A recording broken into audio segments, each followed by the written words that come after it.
anak-anak kelas 6, bagaimana kabar kalian semua? Bu Nunu berharap kalian sehat selalu. Pada hari ini kita akan belajar kelas 6, tema 2, persatuan dalam perbedaan. Subtema 1, rukun dalam perbedaan, pembelajaran 3.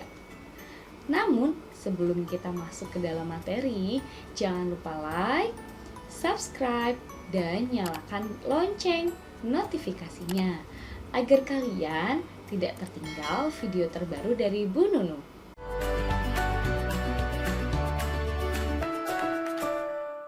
Hidup rukun merupakan impian semua warga negara. Rukun dalam perbedaan akan memberikan perdamaian dan ketentraman. Nah, di sini Bu Nunu akan jelaskan permainan namanya talikan pitanya.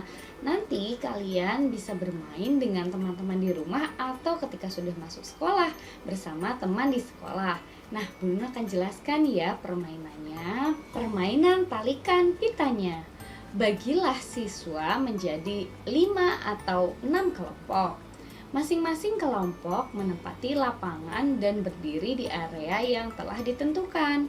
Secara bergantian, setiap anggota kelompok harus membawa pita dan menalikannya pada patok kayu di ujung lapangan. Saat peluit ditiup, setiap anggota di baris depan berjalan cepat membawa pita ke arah patok kayu di ujung lapangan. Anggota yang berada di depan bersiap-siap untuk berjalan. Anggota yang berjalan kembali ke arah barisan langsung menempati tempat di belakang barisan.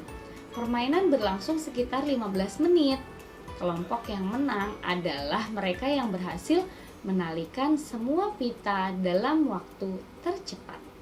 Saat bermain, kamu harus memiliki keterampilan berjalan. Perhatikan tekniknya seperti pada gambar. Kepala tegak, kemudian bahu santai. Ayunan lengan tidak lebih tinggi dari dada. Punggung tegak, tangan mengepal longgar. Jangan mengepal terlalu kuat ya. Tumit kaki depan menyentuh tanah terlebih dahulu. Postur tubuh lurus, otot perut dijaga tetap kencang, otot paha santai, otot lutut dikencangkan.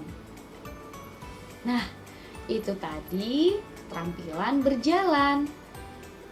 Dalam berolahraga, kamu harus bekerja sama agar tujuan tercapai. Perbedaan yang dimiliki anggota tim bukan penghalang untuk bersatu. Pagi ini, Udin dan teman-temannya sedang bekerja sama untuk mengumpulkan informasi tentang tanaman dan habitatnya. Mereka berdiskusi dan mencatat semua hasil pengamatan. Meskipun mereka berasal dari latar belakang yang berbeda, namun perbedaan tidak menghalangi mereka untuk belajar bersama. Untuk melengkapi informasi, mereka pergi ke perpustakaan umum dan menemukan informasi tentang tumbuhan dan habitatnya. Informasi-informasi tersebut dapat kita lihat seperti yang pertama, ada pohon bambu. Pohon bambu mempunyai ciri khusus, yaitu mempunyai bulu-bulu halus yang tajam. Bulu yang tajam terdapat pada batang. Bulu tersebut melekat kuat dan dapat menyebabkan gatal-gatal. Apakah anak-anak pernah bermain di area dekat dengan pohon bambu?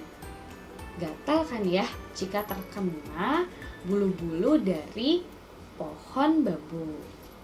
Tumbuhan beradaptasi untuk mempertahankan hidupnya. Adaptasi adalah ciri khusus yang dimiliki tanaman atau tumbuhan untuk hidup pada tempat atau daerah tertentu. Berdasarkan habitatnya, tumbuhan dibagi menjadi 3 jenis. Yang pertama adalah hidrofit. Tumbuhan yang sebagian tubuhnya ada di permukaan air, akarnya berada di air, memiliki rongga udara dalam batang atau tangkai daun.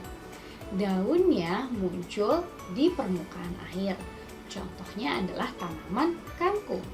Yang kedua, higrofit.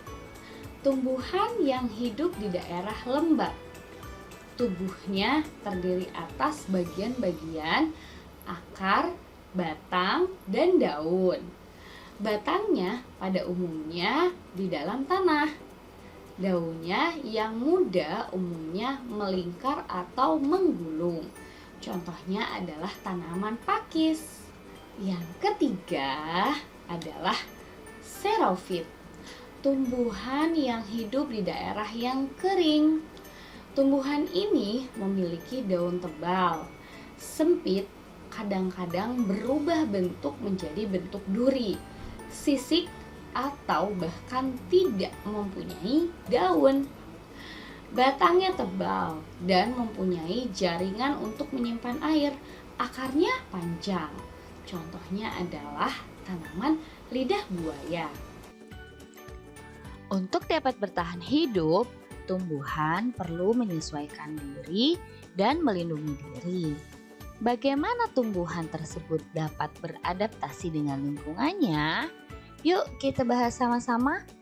Yang pertama, cara tumbuhan menyesuaikan diri. Ada teratai.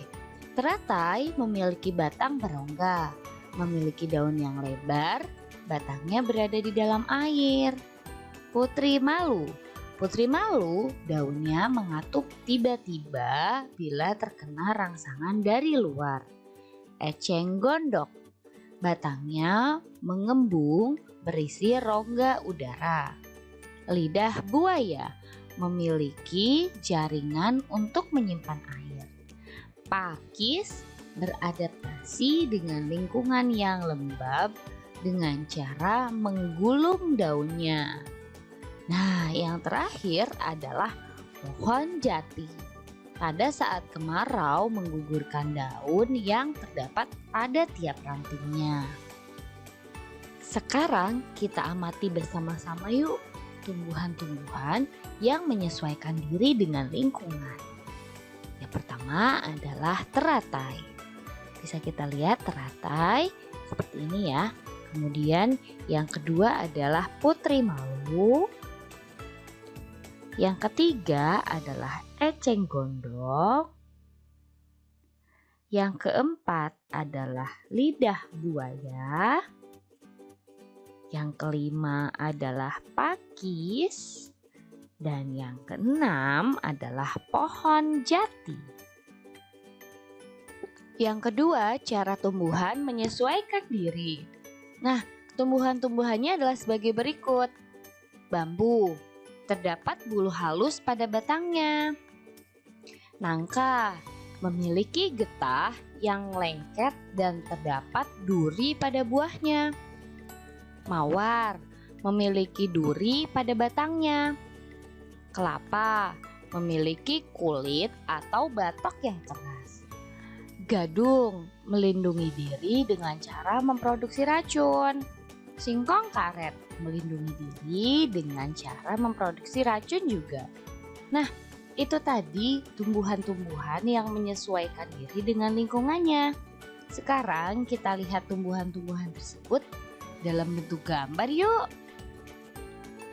Yang pertama adalah pohon bambu. Yang kedua adalah pohon nangka. Yang ketiga adalah bunga mawar. Yang keempat adalah pohon kelapa.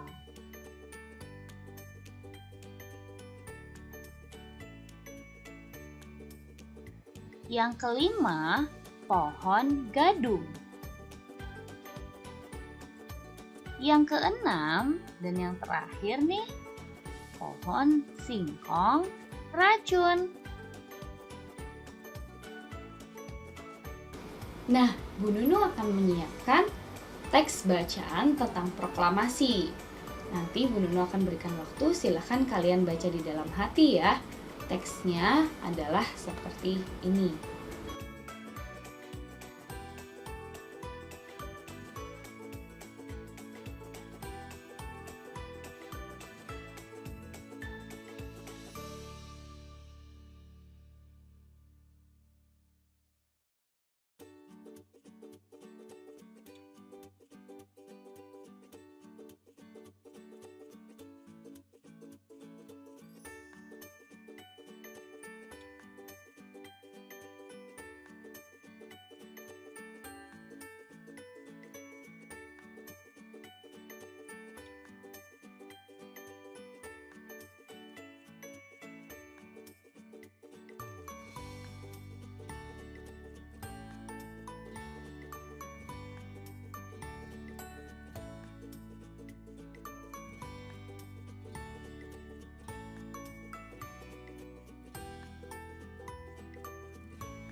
Nah, berdasarkan bacaan tersebut, isilah peta pikiran berikut dengan pertanyaan atau kata tanya.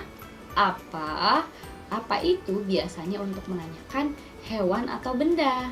Kemudian, mengapa untuk menanyakan sebab. Siapa untuk menanyakan orang. Di mana untuk menanyakan tempat. Kapan untuk menanyakan waktu, dan bagaimana untuk menanyakan keadaan sesuatu atau cara. Dari kata tanya tersebut, anak-anak bisa membuat peta pikiran, yaitu teks di atas judulnya Proklamasi Kemerdekaan Indonesia. Nah, negara Indonesia dibangun berdasarkan persatuan.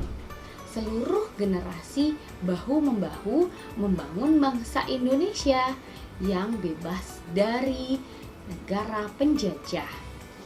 Dapatkah kamu bayangkan apa yang terjadi apabila saat itu mereka tidak bersatu? Nah, untuk itu persatuan dan kesatuan sangat dibutuhkan untuk menjaga Negara Kesatuan Republik Indonesia. Nah, cukup sekian pembelajaran dari Bu Nunu. Apabila ada kesalahan, Bu Nunu mohon maaf. Semoga materi yang Ibu sampaikan bermanfaat untuk kalian semua. Sampai bertemu pada video selanjutnya. Dadah!